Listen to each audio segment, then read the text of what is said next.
To remain silent in the face of evil is itself evil அப்படின்னு ஒரு பழமொழி உண்டு. அது யாருக்கு பொருந்ததோ இல்லையோ இந்த அரசுக்கு சரியாக பொருந்தது. ஆகவே முதல் வேலையா சட்டம் ஒழுங்கை காப்பாற்றுறதுக்கு முக்கியத்துவம் கொடுத்து இந்த அரசு நடவடிக்கை எடுக்கணும்னு கேட்டுக்கொள்கிறேன்.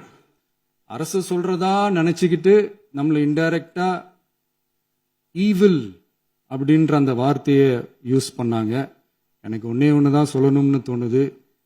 ஈவில்ஸ்னு டெவில்ஸ் பேசக்கூடாது.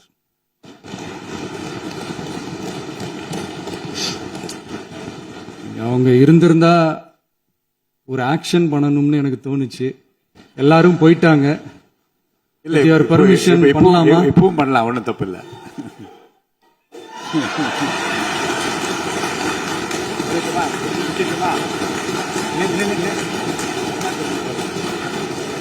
யார் சொல்லுங்க?